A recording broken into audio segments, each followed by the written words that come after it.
teacher mo na kumuha ka ng 1,000 sa bag niya? Mami, hindi po talaga ako yung kumuha ng pera. Promise po, hindi po talaga ako. Nagpagupit pala ng buhok ang kakambal ko.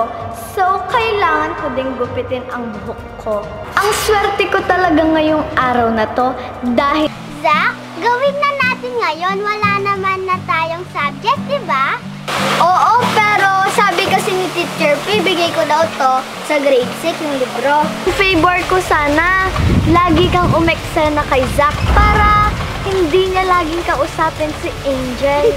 Basta tulungan mo din ako kay Zach, ha? Saan na ba si Zach? Kanina pa ako naghihintay dito.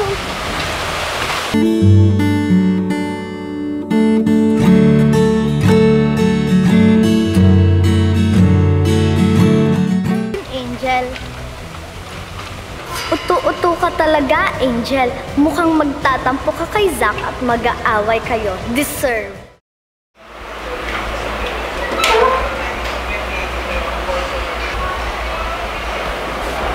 Angel, bakit parang malungkot ka? Ate, nakauwi ka na pala. Kala ko pupuntahan mo sa Elise. Ano bang sinasabi mo? Hindi kita maintindihan hindi naman ako umalis ng bahay. Ate, nakasama pa lang kita kanina dun sa may park. Naka-uniform ka pa nga Sabi mo papasok ka, kaso nahuli ka na. Kasi agad natapos yung klase natin. Ha? Hindi nga ako lumalabas ng bahay Maghapon na nga ako dito. At saka, kanina pa kita iniintay makauwi. Ate, imposible yun. Kasama pa lang nga kita kanina Nakita pa nga natin si Hannah and Zach, di ba? Hindi ko talaga alam yung mga sinasabi mo. Basta ako, nandito lang ako sa bahay at hindi ako lumalabas. Baka gutom at pagod lang yan kaya kung ano-ano yung mga naiisip mo. Ate, totoo naman kasi yung sinasabi ko. Nagtampo pa nga ako kay Zach dahil pinaasa niya ako, di ba? Ate, wag mo na ako biruin. Gusto mo lang yan makalimutan ko yung tampo ko kay Zach Angel, lahat talaga ng mga sinasabi mo, hindi ko alam. Dahil hindi nga ako lumalabas ng bahay. Tara, kahit tanungin mo man si Yaya, nasa kusina siya.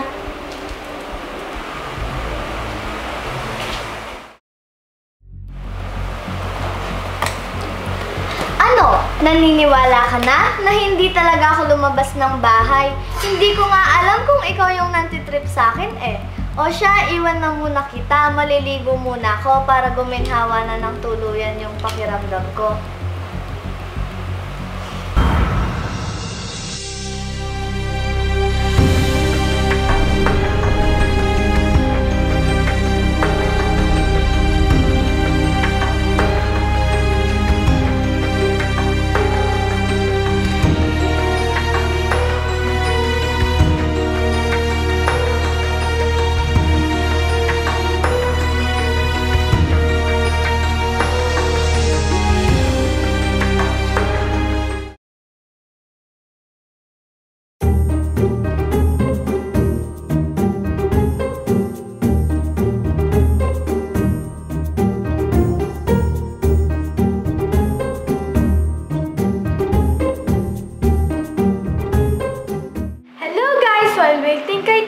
At sa iba naming classmate, mag-vlog muna ako.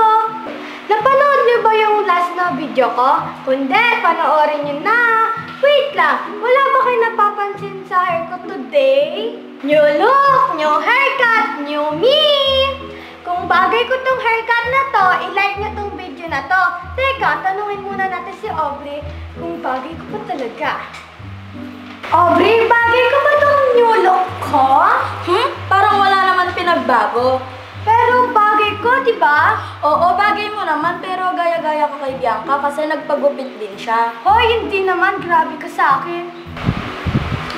Angel, nagawa mo na ba yung assignment mo kahapon? Hoy, wala ka ba sa mood? Baka inaway ka na naman ng ate mo, no? Teka, huwag ka naman magalit sa akin. Hindi ko naman minimin yun. Tsaka sinabi ko nga baka kasi hindi ako sure. So, hindi mo minimin na pinaghintay mo ako sa park? At saka, di mo din sure na sabay tayo gagawa ng assignment? Sus, paasa. Ha? Hindi kita pinaghintay. Di ba agad ka umuwi? Zach, pinaghintay mo ako. Pinaasa mo lang ako. Hindi naman kita pinaghintay. Bakit ko naman gagawin sa'yo yun? Hindi daw pinaghintay. Ang sayo nga kahapon ni Hana eh. Di ba sabay kayo umuwi ng ate mo kahapon? Zach, absent yung ate ko kahapon. May sakit siya. Di ba alam mo naman yun? Nakausap ko siya kahapon.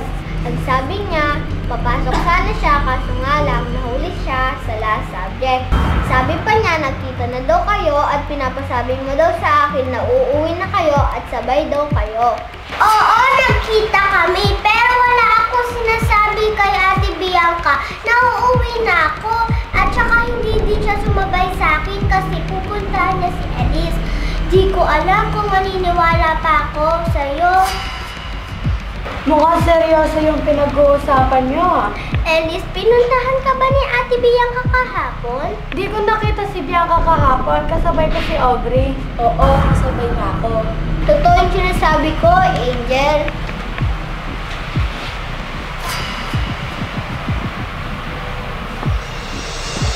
Ate, imposible yun. Kasama pa lang nga kita kanina eh. Nakita pa nga natin si Hana and Zach, di ba? Hindi ko talaga alam yung mga sinasabi mo. Basta ako, nandito lang ako sa bahay at hindi ako lumalabas. Baka gutom at pagod lang yan kaya kung ano-ano yung mga naiisip mo. Angel, lahat talaga ng mga sinasabi mo, hindi ko alam. Dahil hindi nga ako lumalabas ng bahay. Angel, ano yung iniisip mo? Nagtataka ako sa kinikilos ni Ate Bianca.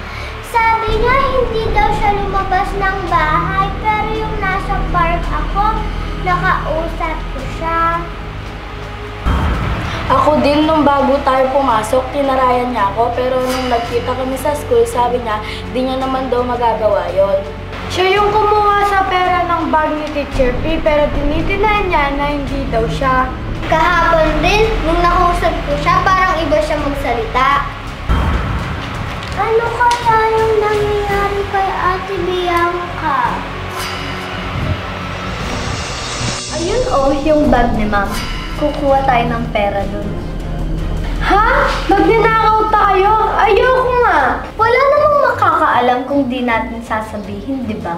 Concern lang naman ako sa'yo para hindi ka maging utos-utusan. Oo, ayan si Hana na lang yung kasama mong gumawa ng assignment. Uuwi na kami ni Angel.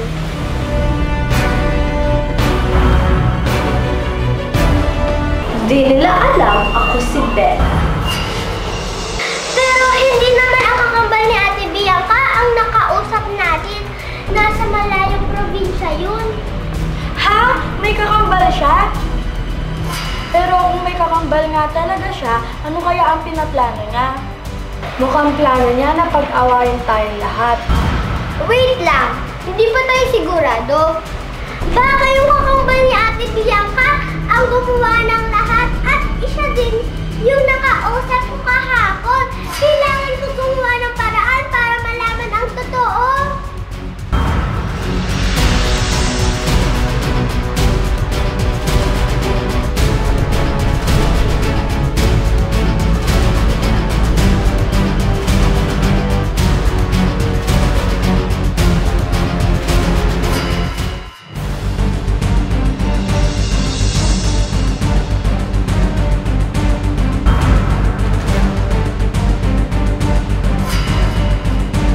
Sigurado ako, nagtatampuhan na si Angel at Zach at nagkakaguluhan na sila sa mga nangyayari.